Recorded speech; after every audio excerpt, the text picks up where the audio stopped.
Okay, shalom, shalom. Kwam Yasha'Allah, Koholoyim La Yahweh, Bahashim Yahweh Shai, Bahashim Rakahakwadash. Double honors to our apostles and elders of Great Millstone who rule well, and that by the Spirit taught us this beautiful truth. And just want to say the water to the H.I.M and H.I.M. That's out here sincerely keeping the laws, the statutes, and commandments of Yahweh Bahashim Yahweh Shai to the best of their ability. This is Yachanan Nawach, who's coming at you with another quick lesson, praying that it's edifying by the Spirit. And this article is in Better America. It says the math is brutal. 2/3 of Americans now forcing themselves into isolation as cost of living crisis, deadlocks, social lives. Yeah, people not really going out and about like that no more because really the Lord is snatching his mirth out of this place. All that happy, joy shit, that's just a done deal, man. You know?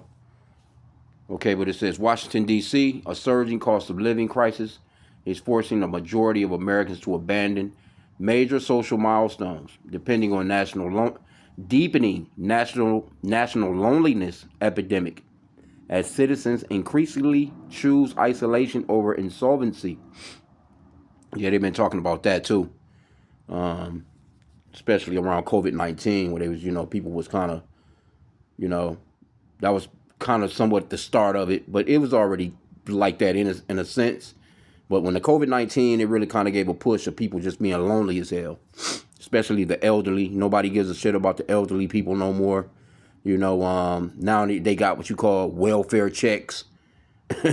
You know what I'm saying? Got to break in the damn back door or something like that to see if a relative's still alive because you ain't seen them in so damn long.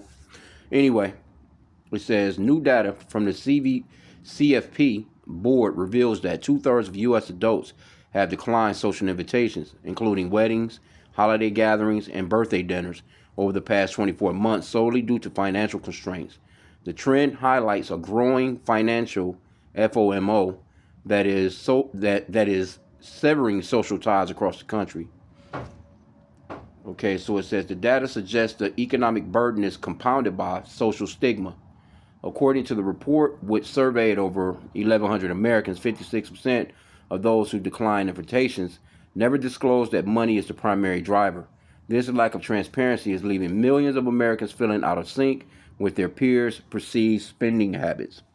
Yeah, man, because, everything, it really shouldn't cost anything to have some damn fun, in a sense, not the kind of prices that comes with America. You can go out just for a night, man, and just want to have a drink or two or whatever, you know what I'm saying? By the time you get 2 drinks, dinner, you trying to do a move, whatever, you know what I'm saying? You going to a sports game, you going to the movies, you going to anywhere, you know what I'm saying? You could easily be out a damn paycheck, man. Shit, people are already living paycheck to paycheck. People don't have, you going to the bar, and when you can get the same shit at the liquor store, you got to do that same. Motherfuckers want $20, $25 for a drink. For one drink, you can go to the liquor store and get you all the shit that they gonna put in that drink. You can do all that shit for 4 or 5 people right at your house. Instead of you go out, you and 4 friends go out. Each one of y'all buy 1 drink a piece. You out damn near $100. You might as well go ahead and put that money together. You can get some burgers. You can get some damn hot dogs or whatever the fuck you want to throw on a grill, whatever. You know what I'm saying? You can get, some salmon. It's a number of things you can get for that amount of money, and do it right at your house. But see, people, this American way, it has destroyed the people's mind of having fun. People don't know how to have no damn. And then when they go to these places, they sitting there on their fucking phone. They're sitting on the phone, bro. I'll be in the gym and I'll be looking like, I can see you got your phone. You setting up your music. You got your music that you're going to play. I know I watch videos, you know what I'm saying? I'll be watching the elders with somebody, you know what I'm saying, while the video, I'm watching videos while I'm working out. But I'll see a person, man, I'm like, damn, I'm trying to get to this machine. This motherfucker is sitting there on this fucking machine playing games. On his fucking phone, like, nigga, you here to work out. Anyway, let's go ahead with this. Salaki, because I do want to get into the scripts. But matter of fact, let's just jump straight into it. Let's get the scripts right here. I want to get Baruch 4. And let me start at, let's just get to the point. Verse 31. It says, miserable are they that afflicted thee and rejoiced at thy fall. And you Edomites, you are the main culprit. You so-called white people, you're the ones that rejoice in our fall the most. All you nations have rejoiced in our fall, but not like how you Edomites have. You so-called white people. Now all of a sudden your kids shooting up schools, they all on drugs. They don't have nothing to live for. Motherfuckers is committing that ooh-I. You know? They run off into a damn school. They can't just take themselves out. They got to take out everybody else with them. You know? All on dope. Just trying to get away from the so-called white man's way of living. Just his whole setup is death. Anyway, but they're miserable, man, and we're happy about it because we've been saying, hey, continue on praying for the downfall of Esau, Edom's kingdom. This is one thing that you shouldn't get up not one day. It shouldn't be, you should be throwing up prayers. Yahweh Bashim Yahweh, please destroy this man. Let him fall into the trap which he has set for us. Like this shit that's going on with Israel, going on with America. Trump giving Iran 48 hours to open up the strait over there. He's gonna destroy a facility. You know, just a bunch of stupid shit. You got your TSA people are not being paid. Now you're talking about sending ICE in there to check out people in the fucking airports. People stuck in the airports. Here you go. You got you 5-6 hours. You used to see. That's how you know this place is doomed too. Because you used to be able to go into that airport, walk on through there. You know, be there an hour earlier. You know what I'm saying? Because of the crowds. You know, you able to go through there, man. Check your bags. Do all this shit. You on your plane. You flying off. Now, over the past couple of years, it's just been chaotic. Motherfucking planes is crashing, helicopters crashing, even Air Force jets are crashing. So the safety is through. You know, it's just, it's done, man. That mirth is done. You got to wait in the fucking airport line for 6 hours. Then you might not even get a flight. Here you go. You might be caught up in a city for 2-3 days, sleeping on the airport floor, man. Crazy. Anyway, verse 31 again, Baruch 4:31 in the Apocrypha 16:11 King James Bible. Miserable are they that afflicted thee, and rejoice at thy fall. Yeah, miserable, bitches. Miserable are the cities which thy children served. Miserable is she that received thy sons. And it's mainly talking about America, but it's all these countries, all these European countries, so to speak. These Edomites, because that's who they are. They're biblically Edomites. They come from Abraham, Isaac, and Esau. Esau's name was changed to Edom. Or, you know, not changed, but that's a secondary name for him. That word Edom goes into red, because they're not actually white people. They're actually pinkish to reddish in color. And they're the main enemy of the Lord, according to Psalms 83. I was going into that yesterday at camp.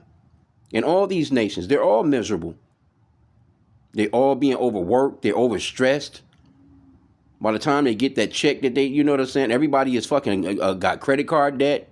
They living off credit. Because a lot of these people that go to these events, if they do make it to an event, they going into debt to do it. Bet. So verse 32 again. Baruch 4:32. Miserable are the cities which thy children serve. Miserable is she that received thy sons. For as she rejoiced at thy ruin, and was glad at thy fall, so shall she be grieved for her own desolation. For I will take away the rejoicing of her great multitude. See that? And her pride shall be turned into mourning. For fire shall come up upon her from the everlasting, long to endure, and she shall be inhabited of devils for a great time. So, hey, you know, verse 34 again, it says, for I will take away the rejoicing of her great multitude. Yeah, all that rejoicing. You still got some, you know, it's still some things going on. But things are only going to get worse as the days go on. Because that shit Trump and them doing is stupid as hell. Israel done got fucking hit in one of their major cities. Now they finally showing somewhat of some footage, you know, and it's mainly because when they show you some, if Israel's showing you some footage of some fucked up shit, it's basically so they can try and get the sympathy of the people. And they're not getting the sympathy of the people. Because the people all throughout the world, they're looking at you as the problem. You are the number one source of everything that's keeping these people from partying. You're the source of that. Now extra $200 a month got to go towards their gas tanks to get back and forth. You know, and that's just right now. If that fucking oil hit $200 a barrel or so, you're gonna be easily paying $12-15 a gallon for a fucking gallon of gas, man. And what do you think that's gonna do? Now Trump, he's basically taking sanctions off of Iran, off Iranian oil. Which here you go, they bombing the shit out of your shit, but yet you helping them out buying their oil. That's how stupid these people are. Anyway, let me go back into some of the article. I don't want to keep it long, but you can see, hey, people not doing well, man. You know, you see people stressed.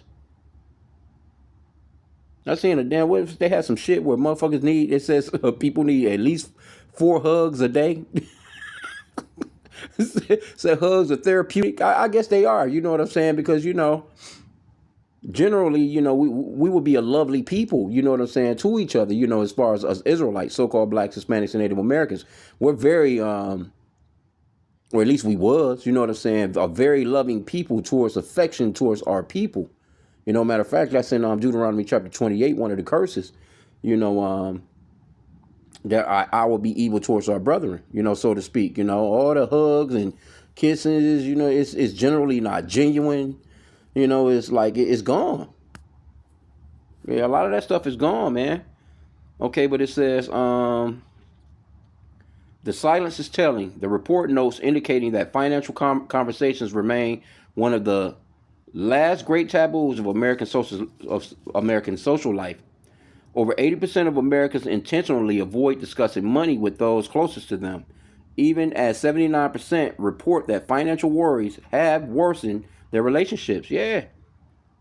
Got people spending money and motherfuckers going and putting it, you know, going to the casino, gambling money that they don't have, not telling the spouse finding out that, you know what I'm saying. I know a Jake, and his grandparents should, you know, they had a nice big ass house doing what, but once his grandfather died, man, that man was in all kinds of debt. He had to spend all the money on lottery.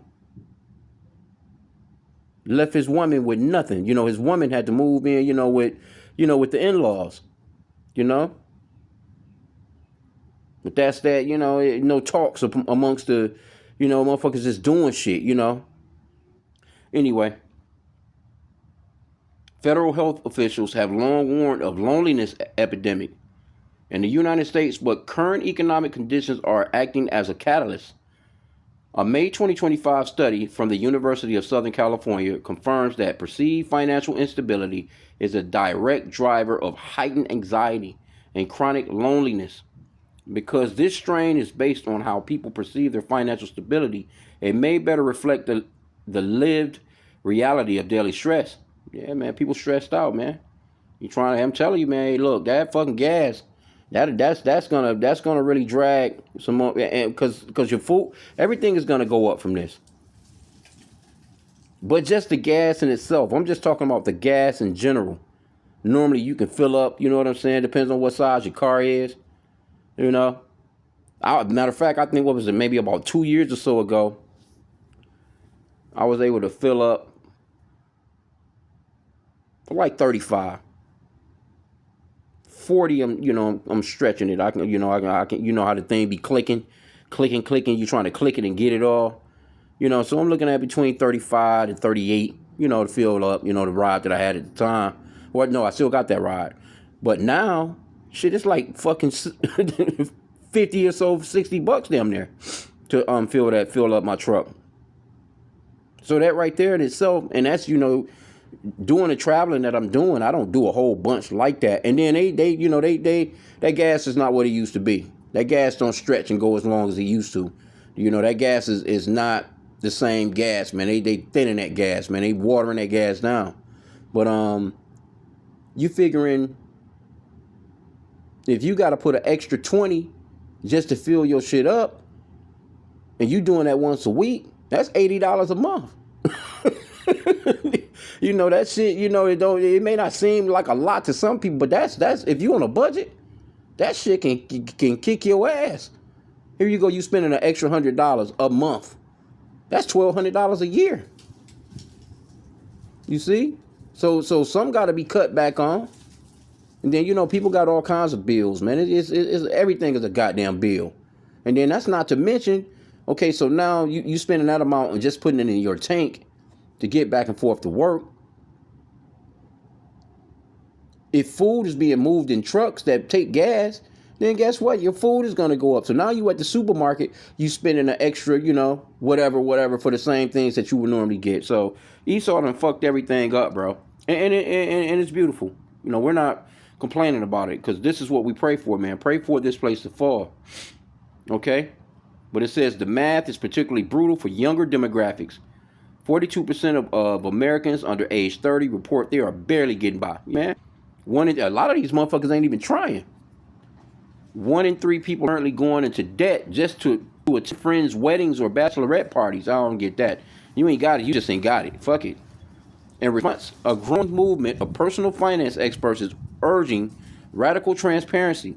Influencers are coaching Gen Z and millennials to set firm boundaries, suggesting that being honest about budget constraints is the only way to preserve both their credit scores and their mental health. Well, you got some people that's in the comment boards. They talking about, well, I be going play. I be seeing people out and about. Yeah, people because they stupid. A lot of these people are going into debt when you see them out at a restaurant, or you see them out at a ballpark, or just trying to just keep up with the regular old American shit. But a lot of people done backed off. A lot of people, this 2/3, I believe it's probably more than that. People not going out and going places like how they used to, man. Where the fuck you think somebody is about? No, people, they like, nah, you already heard about complaints of people barely can't fucking put food in the house. So now that the gas is more expensive, what do you think these people are doing? They're maxing out the credit cards. They shifting the credit cards. Making a minimum payment on this one this week. Making a minimum payment on that one next week. You using a damn credit card, man, to live. That's crazy work. And I can remember being younger, you know what I'm saying? Having some credit card debt, paid it off, but I was like, shit, fuck that. I'm never getting one of them bitches again, You know what I'm saying? Because that interest started to hit your ass over the head, motherfucker hitting you over the head for 30% interest. Then you got these predatory payday loan spots and shit like that, where they'll pay you your check basically at a percentage that you're never gonna pay back. It's like you just caught in a whirlwind. Anyway, well, let me get this one last script. We pray for the downfall of Esau's kingdom. Yeah, let this shit keep on popping, bro. Proverbs 29:2. It says, when the righteous are in authority, the people rejoice. But when the wicked beareth rule, the people mourn. It's because you got wicked ass people ruling. People that have far more than enough, man, can just continually. They have far more than, that's what that scripture talks about, man. Let me get that in Psalms. Matter of fact, let me jump back here real quick. Proverbs 28:15, it says, as a roaring lion and a raging bear, so is a wicked ruler over the poor people. This man don't care about you eating. This man don't care about you getting back and forth to work. This man asking for $200 billion more to go to war. You know what I'm saying? Like, they spending all that money on that shit. You spending like $1 billion a day, but your people are struggling. That's doofy, man. Scriptures talks about how,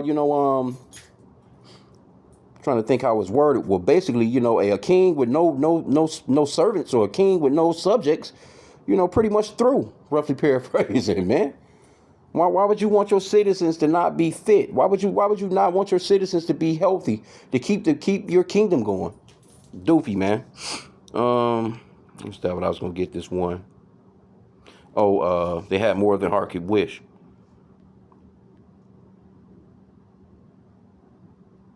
And they telling you about how, it's worth it that they're doing what they're doing with this Israel shit, with this Iran shit. As an American, you just take it on the chin. These people stupid as hell, bro. People don't give a fuck about that. And then you had 80% of the Americans like, no, we don't want that war. You've been at war 250 years straight. Motherfuckers is like, hey, hold on. Just chill, man. Put some of that money into us. Where's the money towards peace? You $1 trillion a year in war shit. Anyway.